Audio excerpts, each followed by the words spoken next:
Please make a special announcement for all respected personalities and loyal listeners.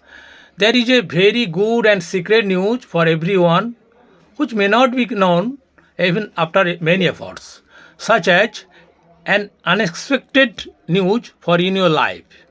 This is a good and special news which can make your life more beautiful. অনুগ্রহ করে সকল সম্মানিত ব্যক্তিত্ব এবং বিশ্বস্ত শ্রোতাদের জন্য একটি বিশেষ ঘোষণা। প্রত্যেকের জন্য একটি খুব ভালো এবং গোপন খবর রয়েছে, যা হয়তো অনেক চেষ্টা করার পরেও জানা যাবে না। যেমন আপনার জীবনের একটি অপ্রত্যাশিত খবর। এটি একটি বিশেষ খবর যা আপনার জীবনকে আরও সুন্দর করে তুলতে পারে।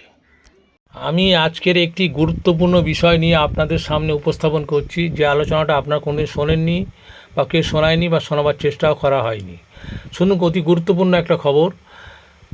মহাকাশচারীরা এবং নভোচারীরা বা নৌযান বা জলজাহাজের নাবিকরা মাসের পর মাস এবং নভোচারীরা বছর পর বছর না খেয়ে যে খাদ্য খেয়ে বেঁচে থাকে, সেই সম্পর্কে বিশদ আলোচনা আপনাদের সামনে করছি। দেখুন, এমন একটা খাদ্য যে 100% নিউট্রিশনে ভরা, যে খাদ্যগুণ, যে খাদ্যটি খেলে মাসের পর মাস থাকা যায় না খেয়ে, এবং নভোচারীরা বছর পর বছর এই খাদ্যটি খেয়ে তারা মহাকাশে গবেষণায় ব্যস্ত থাকে বা লিপ্ত থাকে, কাজে ব্যস্ত থাকে। দেখুন, এই খাদ্যটি মাত্র একটি ক্যাপসুল বা এক চামচ খেয়ে মাসের পর মাস থাকা যায়। দেখুন, এই খাদ্যটি যখন নাবিকেরা জলজাহাজে করে তাদের বিভিন্ন কাজে উদ্দেশ্যে মাসের পর মাস জলেতে থাকে, তখন এই মাত্র এক চামচ খেয়ে বা একটি ক্যাপসুল খেয়ে তারা মাসের পর মাস থাকতে পারে। এবং নভোচারীরা বছর পর বছর তারা গবেষণার জন্য মহাকাশে পদার্পণ করে সেখানেও জীবন কাটায়। আচ্ছা, এখানে বিশেষ ব্যাপার হলো, এই খাদ্যটি বাইরে বিক্রি করা হয় না, কারণ সম্পূর্ণ সিক্রেট পদ্ধতি কীভাবে এই খাদ্যটি তৈরি হচ্ছে বা তৈরি করা, সেটাও আপনাদের দেখাচ্ছি। আপনারা তো কাইন্ডলি দেখুন। এই খাদ্যটি বিশেষ মেশিনের মাধ্যমে তৈরি করা হয়। এটা ল্যাবে তৈরি হয় না, প্রাকৃতিক উপায়ে সম্পূর্ণ তৈরি হয়। এই খাদ্যটি যদি বাইরে বিক্রি করা হয় না, যদি বিক্রি করা হতো তাহলে সাধারণ মানুষ চাষবাস, ধান গম ইত্যাদি চাষ বন্ধ দিয়ে প্রচুর অর্থ সম্পদ এবং পরিশ্রম করে খাদ্য তৈরি না করে সুপার ফুড খেয়ে বেঁচে থাকতো। এই সুপার ফুডের নাম হচ্ছে স্পিরুলিনা।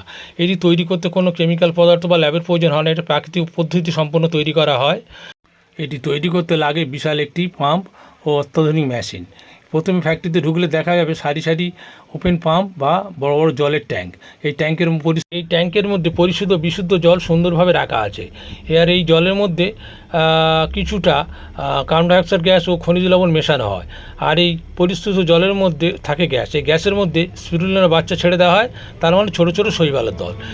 এই শৈবালের দলকে এমনভাবে এই প্যাডেলস ও হুইল দ্বারা ঘোরানো হয় যাতে পরিপূর্ণ নিউট্রিশন এবং পুষ্টি তারা পায়, এবং যাতে সূর্যের আলো না পেলে তাহলে 1 ইঞ্চও বাড়তে পারবে। এর দ্বারা অনুমান হয় যে পরিপূর্ণ পুষ্টি পেয়েছে এবং শৈবালগুলো পরিপূর্ণ বিকাশ ঘটেছে। 5 থেকে 7 দিন পরে মনে হয় এই মিশ্রণ যদি কেউ রং ঢেলে দিয়েছে, তখনই মনে হবে যে এইটা স্পিরুলিনা সম্পূর্ণ রেডি বা তৈরি হয়ে গেছে। এরপরে চলে এলো হারভেস্টিং পদ্ধতি। এই পদ্ধতিতে আপনার সম্পূর্ণ শৈবালগুলোকে পরিশ্রুত জল থেকে সম্পূর্ণ আলাদা করা হয়।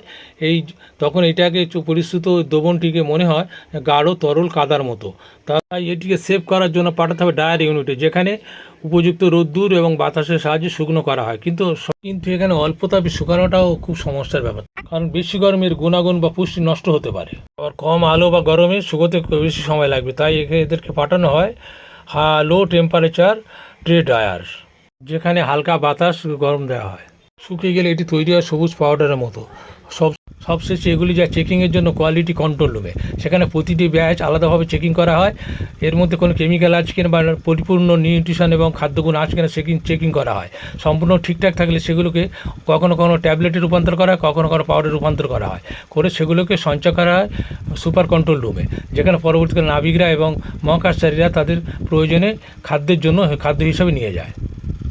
স্পিরুলিনার সঙ্গে তুলনামূলক আলোচনা করলে দেখা যায় 100 গ্রাম স্পিরুলিনাতে যে 1 টন সবজি সমতুল্য খাদ্যগুণ আছে। আবার 100 গ্রাম স্পিরুলিনাতে যে পরিমাণ বিটা ক্যারোটিন, আয়রন, প্রোটিন আছে, সেই পরিমাণ খাদ্যগুণ বা নিউট্রিশন পেতে গেলে 1 টন শাকসবজি খেতে হবে। যেখানে একটি ছোট ট্যাবলেটে 70% প্রোটিন, সেখানে মুরগির মাংস আছে 25%।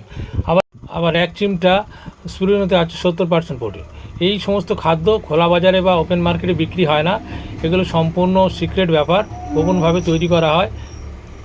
বিভিন্ন দেশের সরকার প্রধানরা মাটির তলায় বাংকারে গোপনভাবে এটি তৈরি করে সঞ্চয় করে রাখা হয়। বিশ্বের দ্বিতীয় বিশ্বযুদ্ধের সমান কোনো মহামারী বা দুর্ঘটনা হলে, ভয়ঙ্কর প্রলয় ঘটলে তখন এই ট্যাবলেটগুলো খেয়ে তারা বছর পর বছর কাটিয়ে দিতে পারে। তাহলে আপনাদের কি মনে হয়, এইগুলো সংরক্ষণ করা উচিত কি না? আপনারা এই ঐতিহাসিক ঘটনাটা দেখে শুনে আপনারা সবাই শেয়ার করুন এবং কমেন্ট করুন প্লিজ।